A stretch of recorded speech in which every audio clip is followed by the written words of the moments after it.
Good afternoon, class 10th. We are moving to the second part of the third chapter, and now we are moving to the modern form of the money. So, in the last video, now we talk about to the modern currency and the modern form of the money, different kind of the money we have. So, we have seen that money is something that can act as a medium of exchange in transactions.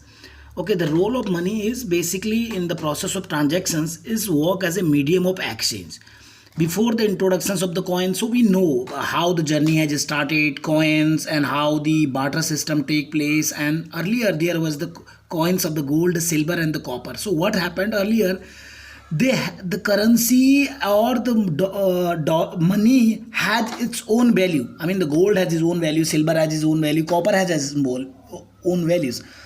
But what happened in the modern currency? This piece of paper doesn't have its own value.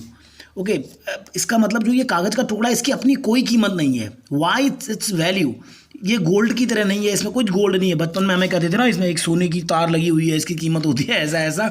तो ऐसा नहीं, इसकी अपनी कोई value नहीं है. तो ये बताने की कोशिश करा है modern currencies without any use of its own. So अगर आपको मैं ये करेंसी दे दूँ, इसका अपना कोई यूज नहीं है, आप कुछ कर नहीं सकते अगर ये ट्रांजेक्शन्स के रूप में काम नहीं कर पा रही है.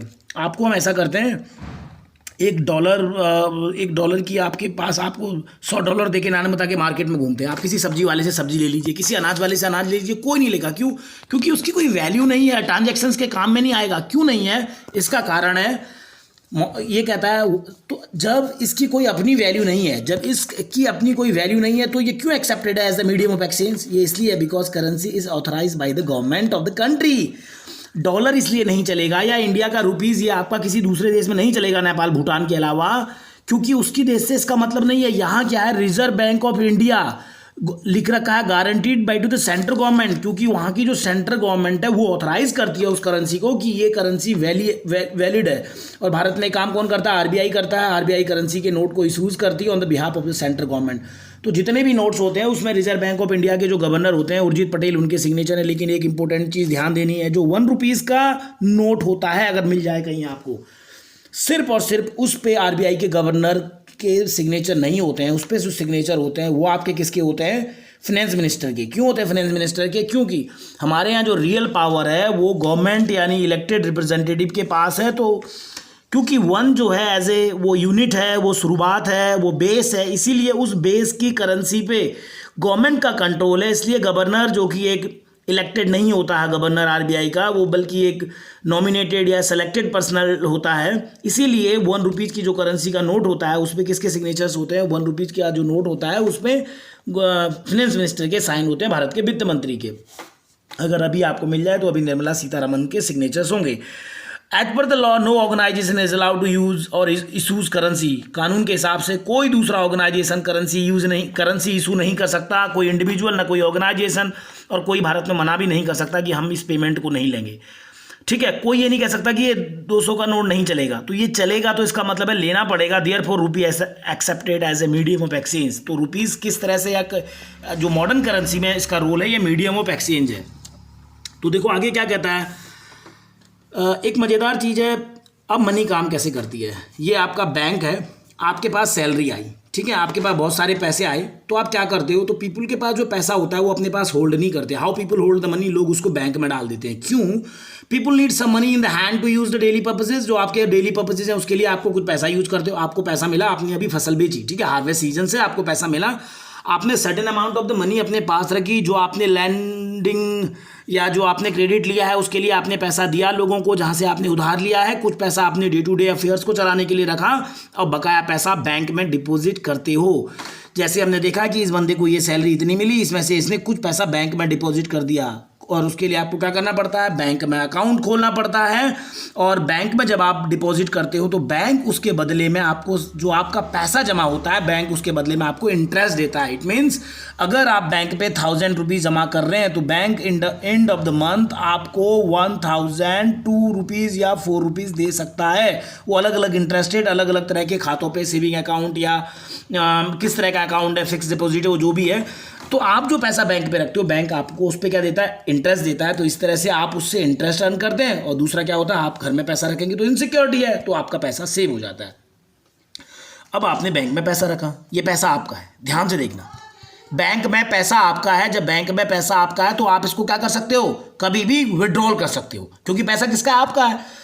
तो क्योंकि आपने बैंक में पैसा रख रखा है, आपको जब डिमांड जब जरूरत होगी पैसे की, आप बैंक से पैसा निकाल सकते हो। इसको कहते हैं विड्रॉल ऑन डिमांड। तो जो मॉडर्न करेंसी है, इसका सबसे इंपॉर्टेंट पॉइंट ये है, इसको उस देश का एक सेंट्रल बैंक इश्यूज करता है, बैंकिंग सिस्टम से काम करता है। आप बैंक में जो पैसा रखते हो, जब आपको जरूरत होती है आप उस पैसे को निकाल सकते हो।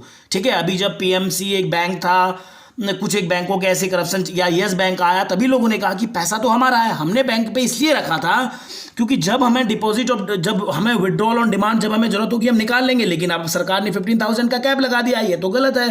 तो इसको लेके बहुत आलोचना हुई थी, क्योंकि ये सरकार की जिम्मेदारी है, क्योंकि सरकार ने हमसे कहा था कि आप बैंक में जमा करें, आपका पैसा सिक्योर रहेगा। ठीक है, तो वो क्या होता है, विड्रॉल ऑफ डिमांड है। तो हम इस तरह से कह सकते हैं, so these demands are called, और जो ये जब आप विड्रॉल कर सकते हो पैसे को, डिमांड को, अच्छा इसको हम कहते हैं डिमांड डिपॉजिट, सॉरी इसको हम कहते हैं डिमांड डिपॉजिट।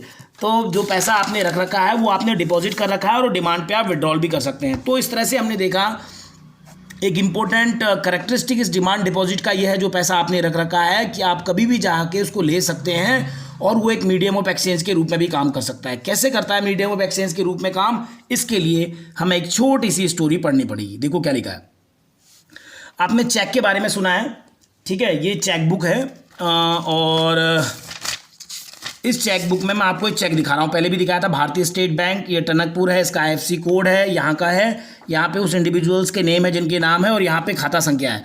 जिसको आपको पैसा देना है आप उसका नाम लिखोगे। ठीक है, मैंने अगर गुरतेज सिंह को देना है तो अगर ये जो इंडिविजुअल है जिनके नाम पे ये है, इन्होंने गुरतेज सिंह का नाम लिखा, उसको इतने रुपए देने के लिए कहा, और गुरतेज सिंह को ये दे दिया। गुरतेज सिंह इसको लेके बैंक में जाएंगे और अपने अकाउंट में जमा कर देंगे। और जैसे ही इसका मतलब होगा, अगर ये जो इंडिविजुअल है, अगर ये गुरतेज को चेक दे रहे हैं, तो ये अपने बैंक से कह रहे हैं, इस बैंक से जहां उनका ये खाता खुला हुआ है और उनके खाते में पैसे हैं, इस बैंक से कह रहे हैं कि आप गुरतेज सिंह को certain amount of the money दे दीजिए।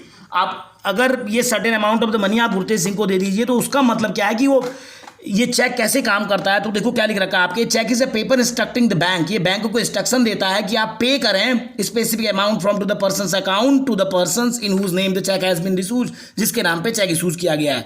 ये आपको कहानी दिखाई गई है। देखो ये क्या है, ये शू मैन्युफैक्चरर है सलीम, तो वो क्या करते हैं, उनको पेमेंट देना है लेदर सप्लाई वाले को, और वो बैंक को एक स्पेसिफिक अमाउंट का चेक लिखते हैं। देखो ये है, और this means that shoe manufacturer instructed इस बैंक, उन्होंने अपने बैंक को आदेश दिया कि आप इतना अमाउंट इस लेदर सप्लाई वाले को दे दें।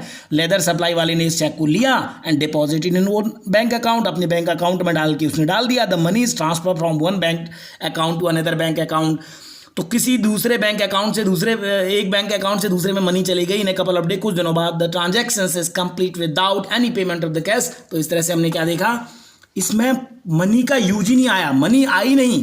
देखो यहाँ पे क्या है, ये 57,000 रुपीज़ ये लिख रखा है, सलीम ने चेक किया है, सलीम का अकाउंट है, और ये चेक नंबर है, ये कोड है, और ये चेक सलीम ने दिया प्रेम कुमार को। प्रेम कुमार इसको ले गए और प्रेम कुमार ने अपने अकाउंट में डाला, उनके अकाउंट में पैसे चले गए बिना फिजिकली इस करेंसी को, जिसको आप कह रहे थे मीडियम ऑफ एक्सचेंज है, इसको यूज किए बिना भी।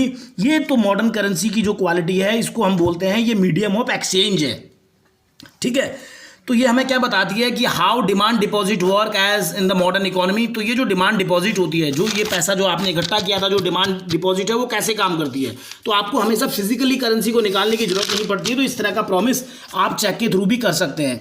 तो हम देख सकते हैं demand deposit share the essential feature of the money. Money का एसेंशियल फीचर क्या है, मैंने कहा था money doesn't have is own value, इसकी अपनी कोई वैल्यू नहीं है। उसका जो इसेंशियल फीचर है वो है कि ये डिमांड डिपॉजिट की तरह काम करती है, और आप विदाउट यूजिंग द कैश भी आप क्या कर सकते हो, सेटल कर सकते हो पेमेंट के इशूज के। तो ये मॉडर्न करेंसी का एक बहुत ही इंपॉर्टेंट है कि जहां आप चेक जैसी चीज़ों को यूज करते हो। नीचे आपके दिखा रखे हैं, देखिए आप, ये डेबिट कार्ड, क्रेडिट कार्ड जैसे एक ही है।